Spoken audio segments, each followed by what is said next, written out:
Hello students, welcome to my channel. आज हम इस वीडियो में जो एसिड बेस सॉल्ट से हमने रिलेटेड कुछ एमसीक्यू डिस्कस किया था पहली वीडियो में। अभी ये दूसरा वीडियो रहेगी। इसमें हम पीएच स्केल सॉल्ट के रिलेटेड जो भी क्वेश्चन बनता है या एसिड बेस सॉल्ट से जो भी क्वेश्चन बनता है उसका एक दूसरा वीडियो है।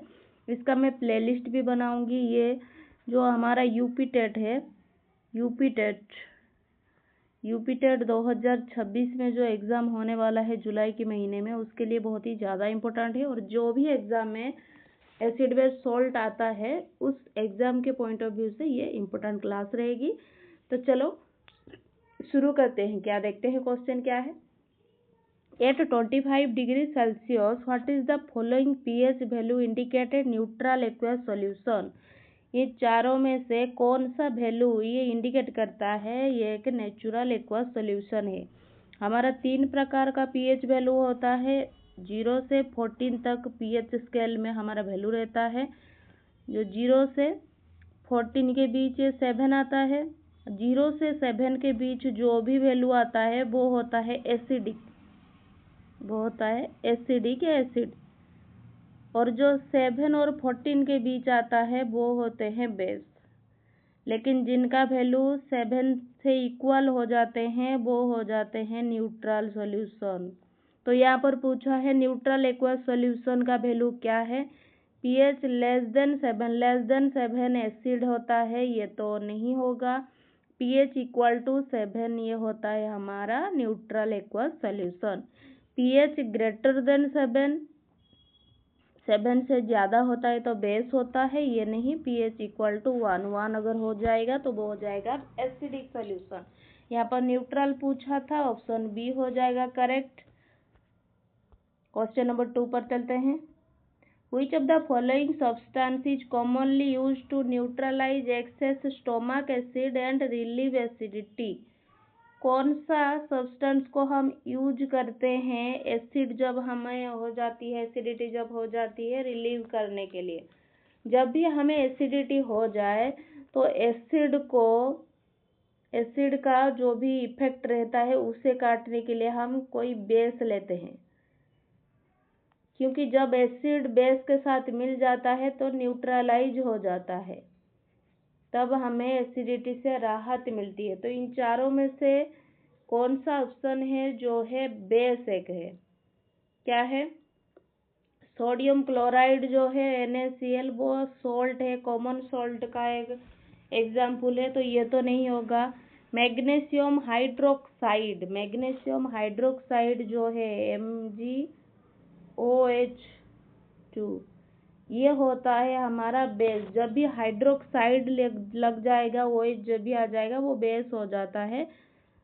फिर भी हम और 2 ऑप्शन भी चेक कर लेते हैं। कैल्शियम क्लोराइड CaCl2 ये भी एक सॉल्ट है, ये ड्राइंग एजेंट है, ये तो नहीं होगा। सोडियम कार्बोनेट जो है वो भी स्ट्रॉन्ग बेस है, लेकिन वो इरिटेट करता है। स्ट्रॉन्ग बेस है ना, इसलिए वो स्टोमक को इरिटेशन करता है, ये भी सही बात नहीं है। मैग्नीशियम हाइड्रोक्साइड इसका सही आंसर है। ये हमें क्या करता है, जो हाइड्रोक्लोरिक एसिड जो हमारा स्टोमक में प्रोड्यूस होता है उसे रिड्यूस करता है, मैग्नीशियम हाइड्रोक्साइड। तो ऑप्शन बी होगा करेक्ट। अभी 3 नंबर क्वेश्चन देखते हैं।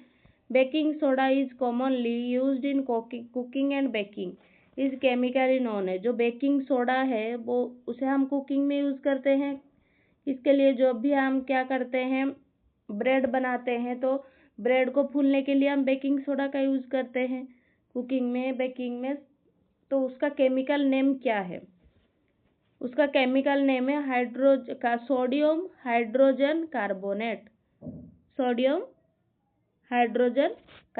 जो कि NaHCO3 ये होता है हमारा बेकिंग सोडा का केमिकल नेम। तो यह होगा करेक्ट। अभी 4 नंबर क्वेश्चन पर चलते हैं। The pH value of human blood is approximately 7.5। This indicate that human blood is. हमने अभी सीखा कि 0 से 7 के बीच जो भी वैल्यू रहता है वो एसिड का रहता है, और 7 से 14 तक जिनका भी वैल्यू रहता है वो बेस होता है।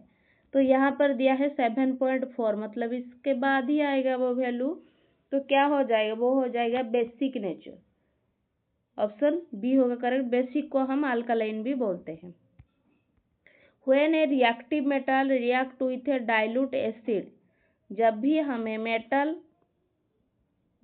जब भी एसिड के साथ रिएक्ट करता है तो क्या निकलता है, which gas used released during this reaction, ये रिएक्शन होने के बाद हमें प्रोडक्ट में सॉल्ट और हाइड्रोजन गैस मिलता है। हाइड्रोजन गैस जो कि बबल्स के फॉर्म में होता है, और जब भी हम उसके पास को बर्न करने को कोशिश करते हैं, उस गैस को कैसे पता चलेगा वो हाइड्रोजन गैस निकला है।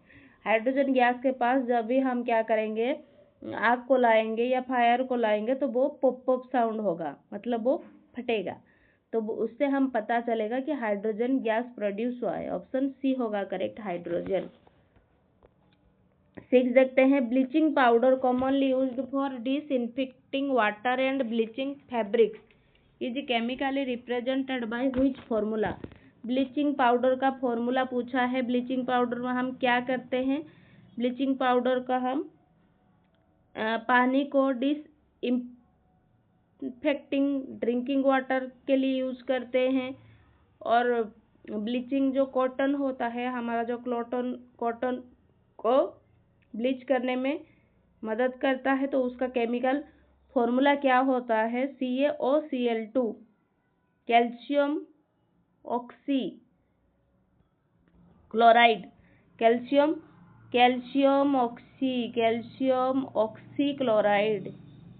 ऑक्सी क्लोराइड होता है CaOCl2। और CaO जो है वो है क्विक लाइम, CaOH2 है जो स्लैग्ड लाइम, CaO को हम कैल्शियम ऑक्साइड भी बोलते हैं, CaOH2 कैल्शियम हाइड्रोक्साइड बोलते हैं, CaCO3 को हम कैल्शियम कार्बोनेट या उसे हम लाइमस्टोन भी बोलते हैं, या चौक जो होता है चौक, उसे CaCO3 बोलते हैं। तो इसका करेक्ट आंसर है ऑप्शन बी। 7 देखेंगे, the human body can function properly only within a narrow pH range of blood. What is the suitable pH range required for human survival? Human survival के लिए कितना pH value हमें चाहिए? अगर हमारा pH 7 to 7.8 हो जाए तो हम सर्वाइव कर सकते हैं। 5 से 5.8 ये एसिडिटी हो जाए, एसिड बहुत ज़्यादा जब हो जाती है तो सर्वाइव नहीं होता। 6 to 6.5 ये भी एसिड होता है। 2.3 जब भी pH वैल्यू 7 से जितना कम होगा उतना ही एसिड बढ़ता चला जाएगा, तो 2 से 3 अगर रहेगा ज़्यादा एसिडिटी हो जाएगा, उससे हम सर्वाइव नहीं कर सकते हैं। तो सुइटेबल रेंज है 7 से 7.8। Which of the following salt is commonly used in the production of glass and soap? Glass और सोप को प्रोडक्शन के लिए कौन सा सॉल्ट यूज करते हैं हम? सोडियम कार्बोनेट को यूज करते हैं, Na2CO3।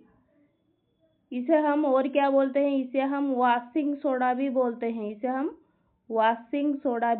हैं, तो ये यूज होता है हमारा ग्लास और सोप को बनाने में। 9 number question, plaster of Paris widely used in construction and decoration is chemically. Plaster of Paris का केमिकल नेम क्या है? उसका नेम है कैल्शियम सल्फेट हेमीहाइड्रेट, जो कि है CaSO4 हाफ H2O, ये होता है प्लास्टर ऑफ पेरिस। जो कि जिप्सम को जब हम हीट करते हैं, जिप्सम का फॉर्मूला होता है CaSO4 2H2O। जिप्सम और प्लास्टर ऑफ पेरिस को याद रखना बहुत ही इजी होता है। जब जिप्सम को हम हीट करते हैं तो हमें प्लास्टर ऑफ पेरिस और जो वाटर है वो मिलता है। और क्या है 10 नंबर क्वेश्चन देखते हैं, acid rain occurs when the pH of rainwater falls below a certain value due to the presence of acidic pollutant. What is the pH value? Acid rain का pH वैल्यू कितना होता है? 5.6 होता है। ये direct question है NCERT से, तो ऑप्शन सी होगा करेक्ट। तामारिंड जो इमली होता है वो सोर टेस्ट करता है, खट्टा टेस्ट करता है। किसकी वजह से? कौन सा एसिड प्रेजेंट होता है उसमें? तो मैंने याद करवाया था तामारिंड टी से स्टार्ट होता है और टार्टरिक एसिड जो है वो भी टी से स्टार्ट होता है। तो ऐसे आप याद रख सकते हैं, टी से टार्टरिक एसिड। ऑप्शन बी होगा करेक्ट। साइट्रिक एसिड जो है वो फ्रूट्स में, ज़्यादातर जो खट्टे फ्रूट्स है उनमें प्रेजेंट होता है। तो ऑप्शन बी होगा correct. 12 number question, common salt जो NaCl is formed by the reaction of which type of acid and base? कौन से टाइप का एसिड और बेस रिएक्शन होने के बाद हमारा कॉमन सॉल्ट जो है वो प्रोड्यूस होता है? एक स्ट्रॉन्ग एसिड और एक स्ट्रॉन्ग बेस। हमारा HCl जो है वो एक स्ट्रॉन्ग एसिड है और NaOH जो है वो है एक स्ट्रॉन्ग बेस। इन दोनों को जब हम रिएक्शन होता है तब हमारा सॉल्ट जो कॉमन सॉल्ट होता है वो प्रोड्यूस होता है। तो strong acid and strong base, option B होगा correct. The stinging hair of a nettle leaf inject a chemical that causes a burning pain on the skin, which acid is it? जो भी natal leaf होते हैं, जब भी हमारे body को वो टच करते हैं तो हम वहाँ पर जलन शुरू हो जाती है हमारी स्किन में। तो वो कौन से एसिड की वजह से होती है? वो मिथानोइक एसिड की वजह से होते हैं। उसे हम फॉर्मिक एसिड भी बोलते हैं, उसे हम फॉर्मिक एसिड भी बोलते हैं। अगर वो एसिड होता है तभी हमें क्या होता है? जलन होती है। Nettle leaf have tiny hollow hair, छोटे छोटे जो हेयर की तरह होते हैं उनके सरफेस में, व्हेन जब हमें वो टच करते हैं तो हमें जलन होती है। मिथानोइक एसिड का केमिकल फॉर्मूला होता है HCOOH। 14 नंबर क्वेश्चन देखते हैं। ए सॉल्यूशन टर्न्स रेड लिटमस, जब रेड लिटमस पेपर को ब्लू में कन्वर्ट होता है, what does this indicate about the solution and it approximate pH? जब रेड ब्लू हो जाता है तो वो बेस हो जाता है। क्या हो जाता है? तो वो बेस हो जाता है। और जब भी ब्लू रेड हो जाता है, लिटमस पेपर जो ब्लू को रेड कर देता है, तो वो एसिड होता है। तो यहाँ पर बोला है रेड ब्लू हो रहा है, मतलब बेस। बेस मतलब 7 से ज़्यादा होगा, pH वैल्यू 7 से ज़्यादा, हमें 10 दिखाई दे रही है। तो ऑप्शन ए होगा correct. Tooth decay occurs when the pH of the mouth drops below a certain level due to acid formation by bacteria. What is the critical pH? मुंह में जीवाणुओं द्वारा अम्ल बनने के कारण दांत सड़ना शुरू हो जाता है। इसका महत्वपूर्ण pH कौन सा है? बहुत ज़्यादा एसिडिटी हो जाती होगी, तो कौन सा कम एसिड है? 5.5 जब भी होता है। जब हम शुगर खा लेते हैं तो वो बैक्टीरिया को फॉर्मेशन होता है हमारे मुंह में और उसमें हम एसिड को पाया जाता है। 8.0 जो है वो उसका वो बेस होता है, उसमें कोई भी हमारा दांत को फर्क नहीं पड़ता। ये एसिड का पूछा है। 7 जो है वो न्यूट्रल है, तो ये सेफ होता है हमारे दांत के लिए। 6.5 जो है ये स्लाइटली एसिडिक होता है लेकिन हमारे दांत के लिए सेफ है। लेकिन 5.5 जो है वो उसका वैल्यू बहुत ही कम है। मैंने बताया था 7 से जितना कम होगा उतना एसिडिटी बढ़ेगा। 60 number question, which of the following salts contains water molecules as part of its crystalline structure and it is called hydrated salt? निम्नलिखित में से कौन सा लवण अपने क्रिस्टलीय संरचना में जल अणु शामिल करता है और हाइड्रेट लवण कहलाता है? कौन सा इन ऑप्शन में से? Na2CO3 10H2O। जब हम इसे हीट करते हैं तो हमें Na2CO3 और जो वाटर है उन दोनों अलग हो जाते हैं, H2O 10H2O हो जाते हैं, तो दोनों अलग हो जाते हैं। तो ऑप्शन ए होगा correct. A solution has a pH of 2। pH of 2 मतलब 7 से बहुत ही ज़्यादा कम है, मतलब बहुत ही ज़्यादा एसिडिक होता है, मतलब स्ट्रोंगली एसिडिटी हो जाएगा। तो ये क्या इंडिकेट करता है? सॉल्यूशन में strongly acidic. Brine is a concentrated aqueous solution of which substance commonly used in salt and chemical industry।